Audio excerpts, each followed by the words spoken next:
Hey everyone, this is Zach, the broker of Zach Taylor Real Estate. Today, I want to go over how to input a listing into RealTrax MLS system. So this is for those of you that might need a refresher, or also for brand new agents, congrats on your first deal. So this is going to be how you input your listing into the MLS system, because when we do that, it syndicates it out to other real estate agents and all those major consumer sites like Zillow, Realtor.com, stuff like that. So let's go over how to input the listing. So the first step you need to go is to RealTrax.com and log in. That's the only extra step I've taken here is I've already logged in. So once you figure that out and get logged in, now we'll begin the listing process. So all you got to do, come up here to My Listings and click on Listing Management. Now, let me move myself over. So it'll pop up your different listings in the future when you start adding up a bunch of listings. But for now, you can hit add new listing, or I believe this will be blank and it'll say add new listing somewhere down here. So usually I just come up to the top corner and hit add new listing. Make sure your name is the correct for listing agent name. Select what property class it is, and then begin to type the address. So what it's going to do now is try to find the property through tax records to start inputting some of the data automatically, so it saves us time. So for this is the home we're going with today, and you can see it did find it here. I apologize to this homeowner. I don't know who they are. Your house got selected randomly, so we're going with it. But you check it off. If you can't find the result, this won't pop up, and it'll be this one, and you'll have to manually input like the tax ID number, legal description, and it'll try to find it that way. But luckily, ours popped up. Most homes will pop up, so you just check it, hit next. Now, the first thing I want you to notice, and it's going to be tiny on your screen, is this optional wording right here. So some line items denote that it's optional. If it's blank, that means that line item is required. So that's what we're looking for, is any line that does not have optional, because that means it's required. Don't worry if you miss something, it'll tell you. I sometimes miss one or two things here and there with the listings because there's just so many different line items to know about. And I would say at a minimum, you have to do the requirements, but I would say the more optional fields you can fill out, the better, because you might be picked up for more SEO and keywords, the more information that you're putting into RealTrax, because it might be people searching for those keywords and you never know. It might be something that was optional, and if you left it off, your house won't pop up for search results. So fill in as much as you can, but at a minimum, you are going to have to fill out the required. So let's go through that. So street number, street name, street direction. So you can put which way the house faces. So, and then let's just say this faces north. I don't even know where this house is. We're just going to go with it. Lot number, unit number, make sure all this is correct. Even though it auto-filled, just double check it. And the way you can double check the tax ID number is if you go to search. Let me move myself back over. Search, and then tax data. So when you click that, that's going to pull up the CRS tax data. So this searches tax records. So you'll get this. Make sure the county is correct where the home is located. Otherwise, the home won't pop up. Start typing it out. So let's go 907 Briar Court. And now it pulled up the property report card for me. So it shows the address, the subdivision. So again, remember it says subdivision Ravenwood section 2. Ravenwood section 2, that's correct. Here's that tax ID number, 026.00. And that matches as well. So just double check it. Make sure everything is correct. But this is helpful. If you've never been to CRS tax data, it shows the current owner, the name that's on property records, it shows the different school zones. It also shows the last sale recorded. So 278 on this property in 2021. It shows the book and page number, warranty deed, tax assessment. It shows the different tax assessed amounts. And then total taxes down here. So this is city tax, county tax for total tax annually of $1,726.32. Mortgage history, any mortgage history will pop up here, when it was built. So this is just has so much information that you should be aware of. So check it out, flood zone X, legal descriptions right here. So this is very helpful if you aren't aware of CRS tax data. Now let's go on with our listing. Directions. So yes, Still being in 2022, we do need directions. I think this is more geared towards like new build communities and stuff like that that might not have established addresses.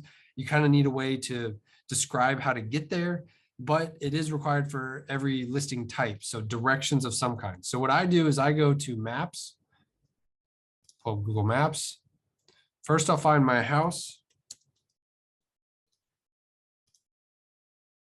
So here's the house, and I usually pick a major roadway that I can get the descriptions from. So even this road, Memorial, might be satisfactory enough. So let me pick down here, and then I'll hit directions. Briar.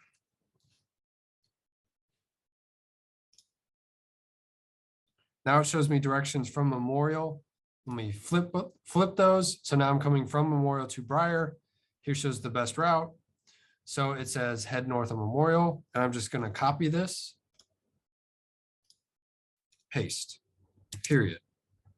Next one, turn left, copy, paste. Next one, copy. Last one.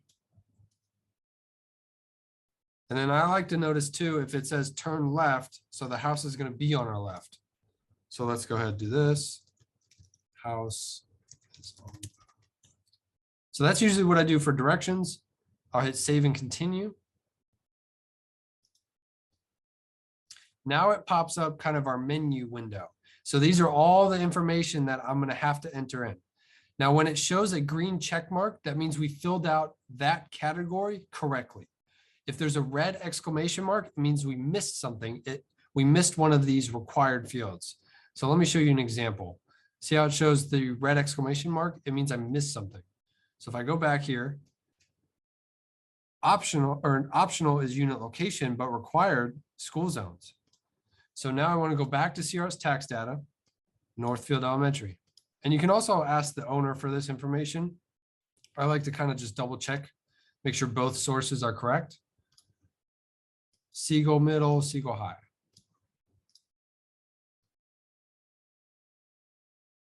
Siegel Middle, Siegel High. I think that's everything else. Yep, and now it turned green. So that means this field is correct. Location and tax field, correct. Now we'll move on to listing details. You can do either one. You can click down the side here, or you can just hit next. Both ways work. So list price that the owner has determined. Let's say they want $350. I'm just making up this. Property subtype. It's site built. So you'll need to know this. Is it zero lot line, modular, manufactured, HPR, which is really prevalent in Nashville, different condos, townhouse. So site built. Date of the signed listing agreement. So let's say it was signed yesterday. And let's say the expiration date on the listing agreement is the end of June. Now this will be according to your listing agreement. So before you list a property, you have to have a signed listing agreement with the owners. So make sure you do that first. I'm just making up these numbers to just get through the different descriptions, but make sure you have a bound listing agreement before you list a property. Special listing instructions. This is required. So this is standard. It's not owner agent. It's not a HUD home. It's not a short sale. It's not a VA. So standard. I had them sign an exclusive right to sell. Possession. You can put date of deed plus 30 days, immediate, negotiable. I see a lot of agents just put negotiable. They don't really know possession. Is it going to be temporary occupancies? Is it going to be immediate closings? When's it going to be? So I see a lot of people just put negotiable. Public remarks. Now, this one says optional. However, I 100% recommend entering public remarks. This is going to be syndicated to all those consumer websites, Zillow, Realtor.com, etc. And you want as many keywords as possible that you can put in this public remarks section.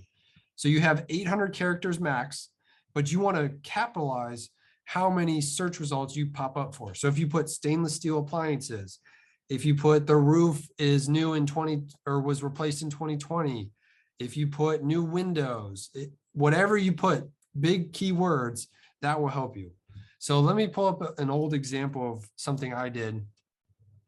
And this was before they used to limit this to, I believe it was 500 characters, and now it's 800. So they've expanded on it. And this was what I did with the previous one.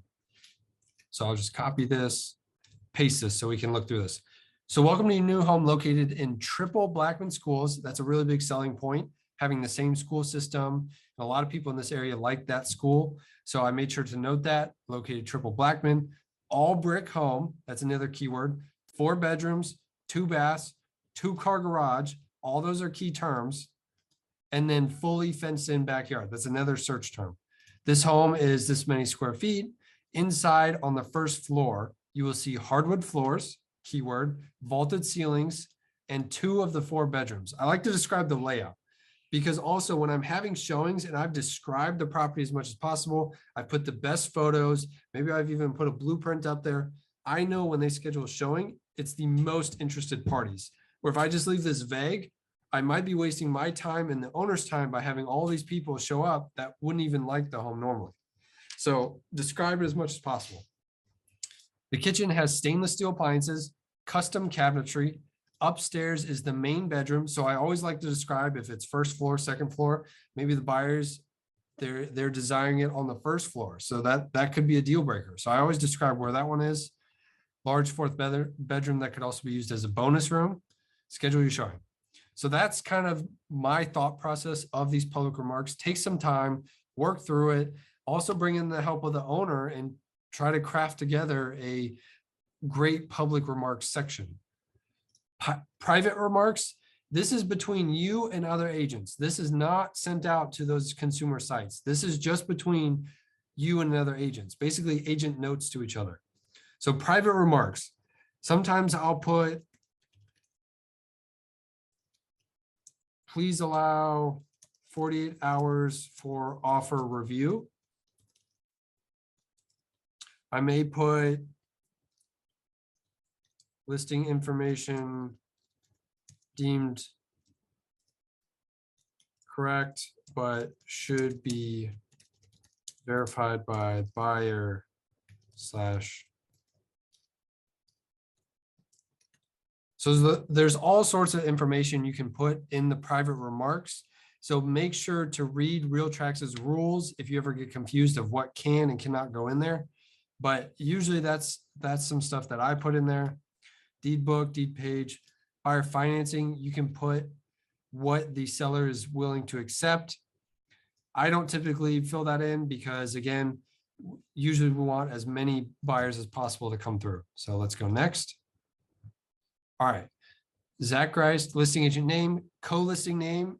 If you have another agent that's helping you with the property, sub-agent compensation. So I miss this one almost every single time when I list properties is I forget to fill out this line because it doesn't apply. And then it's flagged over here like you see right here with the red exclamation. So make sure this is put in. Buyer broker compensation. So this is what is in the listing agreement that you and the owner have decided to offer to a buyer's agent for bringing them a qualified buyer and purchasing the home. What are you offering them? So this could be 3%, it could be 2.5%, whatever is in that listing agreement. Facilitator compensation, same thing. What's in the listing agreement? Is there dual variable commission?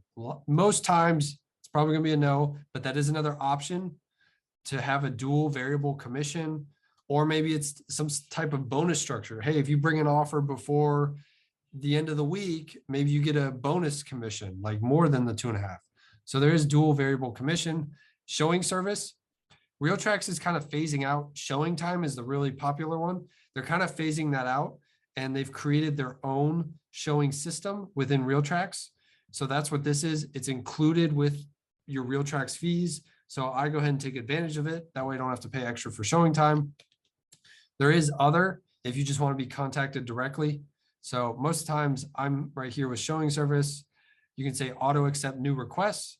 You can say overlap showing times. So can 2 buyers agents show up at the same time for the same showing appointment? So you can't allow that. Appointment duration. I'm typically okay if it's up to 60 minutes. a lot of times buyer's agents could be scheduling 3, 4, 5 showings back to back to back all over the place, and they're driving around, maybe traffic, whatever else. So they might request a showing that's 3 to 4, and they might show up at 3:15 and they'll be out by 4. So usually I'm okay if I give them a little bit more time to schedule. 15 minutes is really quick. You got to be on the game, and you might have a lot of people contacting you to reschedule. So 60 minutes, listing agent, notification preference. You can do text or email. How do you want to get notified that a listing, or not a listing, a showing request has come through? Showing notes. So it gives good examples here. Sentry lock, combo lock, turn off lights, security alarm details sent to the showing agent upon accepting new showing request. So what notes do you want to go to them once the request is accepted? So you could say combo on back door, code 11111, whatever that is, whatever showing notes you have. Owner has a cat, do not let out of the house. Stuff like that. Request feedback. So once the buyer's agent has done their showing, do you want requests for feedback to be sent out to them? You can also have your seller receive notifications in a showing portal. So the sellers can actually get direct notifications to approve or deny showings. So that's a really cool feature. So you can check that if you want them to handle that. If the seller's like, hey, I don't want to have to manage all these different showing requests, then you can uncheck it. You can also make feedback visible to the seller. So really cool features that RealTrax Showings has added. And then you can add your client and add them in. Cancel that out. So let's uncheck that so I can get through the next section. Showing availability. Not till 10. That's really late for showings. Let's say there's a family living here and they don't want any showings past 7 o'clock. So we'll say that, and they don't want any showings before 10 a.m. So you can set that up. Minimum notice to showing. So you can say, hey, we need at least an hour heads up that you want to come view the property. Or, hey, we need at least 24 hours. So I've seen that as a common one. Then once you fill this out, you can go next. Structure. So this is another important thing to know when you're going on your listing appointment, when you're getting the listing paperwork signed. You should know the different square footage and on the different levels if there's multiple levels. I believe this one is a 1-story house. Let me go in.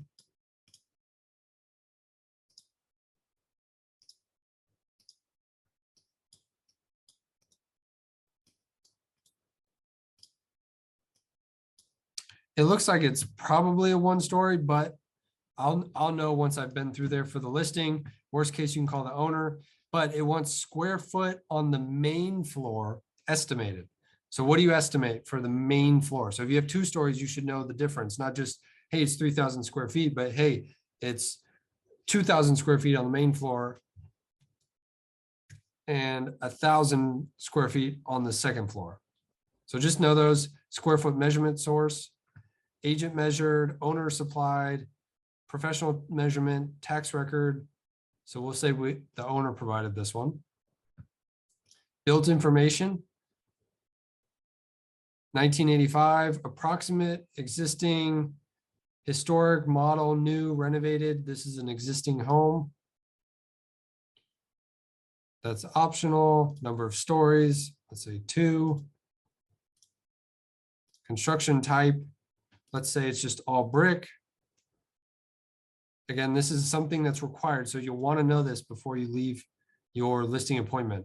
Floors, what kind of floors do they have? So you can select up to 4, at least 1 is required. So let's say they have carpet, let's say they have tile. Basement type is required. So full, none, other, partial, there's no basement.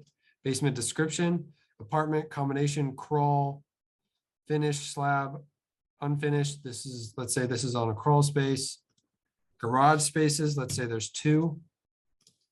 Features, garage is attached on the side of the house. No carport, carport features, open parking. So let's say there's a driveway. So this is optional, but again, this is a good keyword, driveway, or on-street parking, or parking lot, parking pad. So this is all good information to have if you can fill it out. Interior features, same thing, optional, but ceiling fans, maybe there's a fireplace, electric fireplace, maybe a recording studio. Being in Nashville, maybe there's a recording studio. Number of fireplaces, optional. Say there was one. Exterior features, barn, gas grill, guest house, sprinkler. Let's say there is a storage building. You can put the style of the home. It's optional. Roof material, again, is optional. Let's say the house is a composite shingle, composition shingle, miscellaneous, balcony, and there's a satellite dish. Green certifying, so if anything applies, you can fill that out. So I got the green check, so I'm good to go. Rooms, so main floor, the number of bedrooms on the main floor. Let's say there's 2 in this house. Number of full baths on the main floor, there's 1, but there's a half bath as well. So you put 1 half bath. Second floor, let's say there's 2 more bedrooms upstairs and there's another full bath upstairs. So then that's all good. If there's a 3rd floor basement, bedroom details, they used to require dimensions. That's no longer required. So as you can see here, optional. However, if you have good sized rooms and that's a selling feature, again, bring that to the table and list that online. If that's a selling feature, help the property sell quicker by entering in as much info as you can, if it'll help the house. So you can do primary bath type. Maybe it's a shower only. Primary bath description, maybe there's double vanities. That's a good keyword. And then same thing with all here. You can living room description. You can go through all this, fill this out. There's all these different terms. So just look through this before you go on your first listing appointment. So that's all good. Characteristics, make sure the acreage is correct. There is a place on here where it does show the acreage.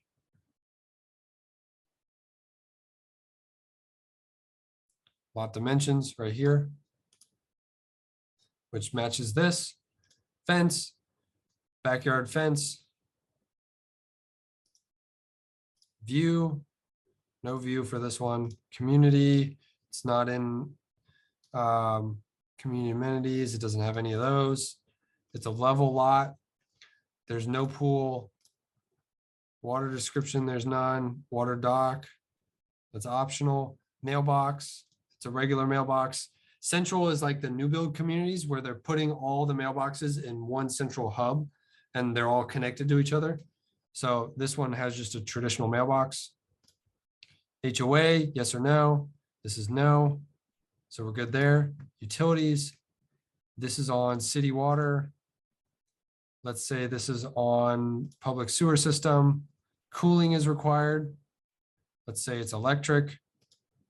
Heating, same thing. Let's say it's electric. So just know the different types, know what to ask the seller when you're getting ready to list the house. Energy green options are there. Equipment, saying it's the electric stove, it's a single, range source, electric, range, it's a cooktop. If any other appliances are included, if it's something that they're willing to negotiate, I'm probably like the fridge, for example, if they say, you know what, if somebody wants it and they make an offer to include the fridge, I'll leave it. If that's the case, usually I'll just leave it off because I don't want to be tied to anything in the listing agreement. Yes, it's not in the binding purchase and sale agreement, but still, I don't want to misrepresent the property. So I'd rather be safe than sorry, just leave it off. Security features, if anything applies. Media, so we're getting towards the end now, drag and drop. So you can upload your pictures. Upload as many photos as you can. And again, with photography, I will say, please do not use your cell phones for the listing photos. Use professional photography. It pays dividends to invest in quality photography. One, you're helping your homes sell for the highest price point possible. I think it's 99% of buyers, 97, 98, 99% of buyers look online. So with homes, they are judging a book by its cover. So they are judging the photos and they're judging the house. And offers might come in lower if the home looks really bad, if it's poor lit. Use professional photography. And then the second outcome, beyond just helping your seller get the most for their house and selling it for the most money possible, the second thing is you are building a portfolio for yourself long term. So if I'm like a seller and I'm thinking of hiring somebody, I might look at their previous work. So when you're using professional photography every single time, then you're building a good portfolio that you can share with a seller. Or if they look up your past sales, they see, hey, this person does great work. They don't use cell phones on lower price points, or only professional photography on this type of home. I use it every single time. Documents. So documents right here, I recommend listing things that a buyer's agent might need to submit an offer, or if you in an HOA community, submit HOA docs, maybe HOA rules, covenants and restrictions, anything that helps a buyer make a more informed decision on moving forward with the house, any rules with the property, or offer documents, upload those here. So that could be your confirmation of agency status. That could be your property condition disclosure form. Maybe they don't have a disclosure, maybe they have an exemption. So whatever it is, I would upload those. One of our agents pointed out that another listing agent actually put their listing agreement on here. I would not do that, but your confirmation of agency, your property seller's disclosure, and then, like I said, any HOA rules, stuff like that should go in documents. The more you upload now to help out with offer submissions and everything else, even offer instructions can go in here. The more you upload here, the easier it is for you down the road, because you're not going to have, if you have like 10 offers coming in, you're going to have 10 agents calling you saying, hey, I need these documents. So just go ahead and put them on there. Links. So this could be like, maybe you created a 3D tour for the property and you add a link here, or maybe you have a property website for the home. That's what's here in links. Then in marketing, you could put public marketing, yes or no. Majority of the time, it's going to be a yes, because it's going to go to all these different websites. And then we make sure it goes out to Zillow as well. And then you can preview your listing. So here's an example of my listing.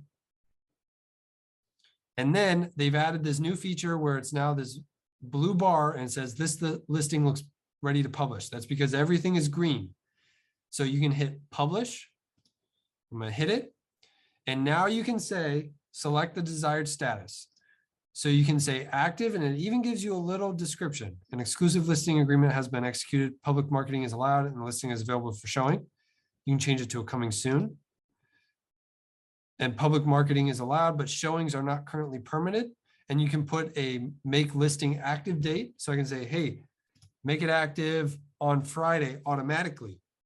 Now you can still come in here earlier than Friday and make it active, but that is an option. You can go ahead and get coming soons up. With the coming soon, you only need one picture of the house. So I typically, my listing strategy is maybe on a Monday, we list the house as a coming soon, and I just have a front photo of the house, kind of just to start getting the word out there.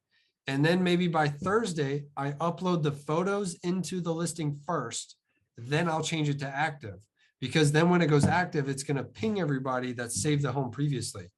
But I make sure I upload those photos first before I change it to active. That way everybody gets emailed and they see all the photos. So that's a different listing strategy for you. You can do under contract not showing, closed, and then you would hit save, and then it would make it. So as soon as I hit save, now it's a coming soon listing. Or if I hit active, as soon as I hit save, it's going to be active. So start going out to all those different websites. I'm not going to hit that now because I don't have this house under contract. Again, I apologize to the homeowner, whoever owns this house, but we needed some sort of house randomly for our listing purposes. Hope this helps you guys out with listing your properties. RealTrax has made it really simple to kind of go step by step to make sure everything is filled out correctly. I would always review anything like this before I go on a listing appointment. That way I know, hey, I need these certain items. And then also another great resource that I've mentioned several times is the CRS tax data. If you forget how to go there, it's search and then tax data. And then it'll pop up like this for the tax data. So those are really good resources. Hope this helps you guys out with listing properties on RealTrax. It doesn't take as long as I was showing, but I just wanted to be thorough and help you guys out. Let me know if you have any more questions. And if you're interested in joining Zach Taylor Real Estate, check the link below. I'm going to post our website of everything we offer. And thank you guys so much for checking out our video. I'll see you guys next time.